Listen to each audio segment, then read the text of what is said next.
एका छोट्याशा गावात राहणारा आकाश आणि शहरातून नुकतीच आलेली सविता यांचं लग्न होतं. दोघांची भेट फक्त दोनदा झाली होती. एकदा पाहण्याच्या कार्यक्रमात आणि एकदा साखरपुड्याच्या दिवशी. आकाश स्वभावाने शांत, बोलण्यात कमी पण मनाने प्रचंड भावुक. सविता शहरात वाढलेली, आधुनिक विचारांची पण मनाने अगदी पारंपरिक. लग्नानंतर पहिल्याच रात्री दोघांना जाणवत हे लग्न आपलं ठरलेलं नव्हतं, पण नशिबाने आपल्याला एकत्र आणलं आहे. सविताची पहिली सकाळ सासरी. आई सासू लवकर उठवते, पण आकाश गुपचूप तिला अजून थोडा वेळ झोपायला सांगतो. किचनमध्ये पहिल्यांदाच चहा बनवताना संध्या गोंधळते, पण आकाश तिच्या मागे उभा राहून मदत करतो. दोघं पहिल्यांदा एकमेकांकडे हसतात, जणू काही मनात कुठेतरी पहिली वीट बसते. हळूहळू दोघांना कळतं की काही गोष्टी अगदी सारख्या आहेत.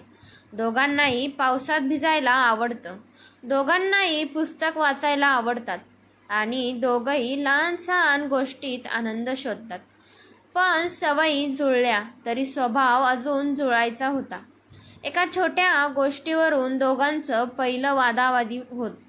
सविता बोलणं बंद करते. आकाश चिडचिड करतो, पण रात्री आकाश तिच्यासाठी तिचा आवडता गरम गरम सूप बनवतो. शब्द न बोलता माफी मागतो. एका संध्याकाळी दोघं गप्पा मारताना आकाश आपल्या वडिलांच्या निधनाबद्दल सांगतो. सविता त्याला शांतपणे ऐकून घेते, हात घट्ट धरते. त्या दिवसानंतर आकाशला वाटतं, ही फक्त बायको नाही, ही माझी साथीदार आहे. दोघं मिळून भविष्यासाठी योजना आखतात. स्वतःचं घर, छोटा बाग आणि एक दिवस स्वतःचा बिझनेस.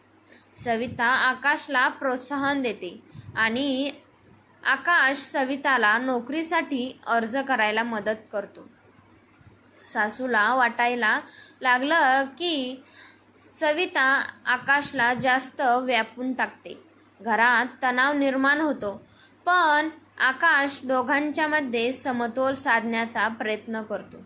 सविता अचानक तापाने आजारी पडते. आकाश ऑफिस सुट्टी घेऊन तिची काळजी घेतो. पहिल्यांदा सविताला जाणवतं, हा माणूस माझ्यावर खरंच जीव लावतोय. आकाशच्या ऑफिसमध्ये काही कारणाने पगार थांबतो. घरात पैशांची तंगी येते, पण सविता धीर देते. आपण एकत्र आहोत, म्हणजे सगळं पार करू.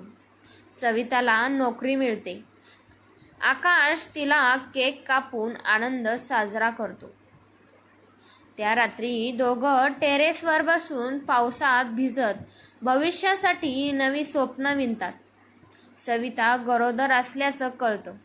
आकाश आनंदाने तिच्यासाठी छोटंसं गिफ्ट आणतो, एक लहानसं पावलाचं सोन्याचं पेंडेंट.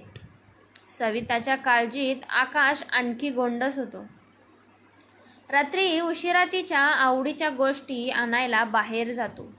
दोघांचं प्रेम दिवसेंदिवस घट्ट होतं. घरात छोट्या बाळाचं आगमन, आकाशच्या डोळ्यात पाणी, हे आपल्या प्रेमाचं प्रतीक आहे.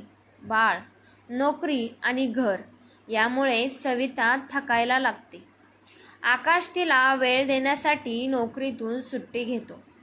आर्थिक अडचणी हळूहळू कमी होतात. दोघं मिळून एक छोटंसं घर घेतात, जसं त्यांनी स्वप्नात पाहिलं होतं. दोघं एकमेकांकडे पाहतात आणि जाणून जात. प्रेम लग्नानंतरच खरं वाढत गेलं. अखेरच्या भागात आकाश सविताला सांगतो, आपलं लग्न ठरलेलं नव्हतं, पण आपलं प्रेम मात्र नशिबात होतं आणि ते आयुष्यभर असंच राहील. दोघं हातात हात घेऊन सूर्यास्त बघतात. कथा संपते, पण त्यांचं प्रेम नाही. तुम्हाला आमची स्टोरी आवडली असेल तर लाईक करायला विसरू नका आणि असेच नवीन व्हिडिओ बघण्यासाठी आपल्या चॅनलला सबस्क्राईब करायला विसरू नका. धन्यवाद.